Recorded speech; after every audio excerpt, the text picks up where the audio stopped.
আপনারা কি জানেন চাঁদ এবং বৃহস্পতি যদি না থাকতো তাহলে পৃথিবীতে কোনো প্রাণী থাকতো না? ফালতু কথা একদম কবি না, একটা থাপ্পড় মারে তোর দাঁত করে ফালা দিব। কাকা বলছি কেন আমি এরকমটা বললাম। প্রথমে আপনি এই ভিডিওটা দেখুন। এই ভিডিওতে আপনি দেখতে পাচ্ছেন যে পৃথিবীর চারদিকে চন্দ্র ঘুরছে এবং তার উপরে বিভিন্ন গ্রহাণু এসে বা অ্যাস্ট্রয়েড এসে পড়ছে। চাঁদ যদি না থাকতো তাহলে অ্যাস্ট্রয়েডগুলো কিন্তু সরাসরি পৃথিবীতে এসে পড়তো, তার ফলে প্রাণহানি ঘটতো।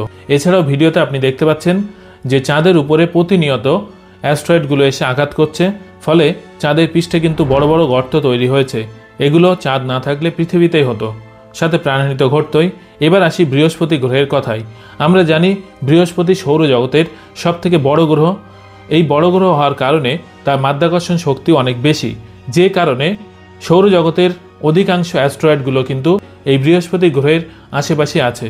বৃহস্পতি যদি না থাকতো তাহলে কিন্তু এই সমস্ত গ্রহাণু পৃথিবীতে এসে আঘাত করত, ফলস্বরূপ কয়েক লক্ষ বছরের মধ্যেই পৃথিবীর সমস্ত প্রাণী ধ্বংস হয়ে যেত। তবে অনেক সময় বিভিন্ন অ্যাস্ট্রয়েড বৃহস্পতি গ্রহের মাধ্যাকর্ষণ শক্তি কাটিয়ে পৃথিবীর দিকে ছুটে আসে। যেভাবে আপনারা স্ক্রিনে দেখতে পাচ্ছেন, এইভাবে অনেক সময় বিভিন্ন অ্যাস্ট্রয়েড কিন্তু পৃথিবীর দিকে ছুটে আসে এবং পৃথিবীতে আঘাত করে। কাকা আশা করি এবার আপনি বুঝতে পেরেছেন। সরি।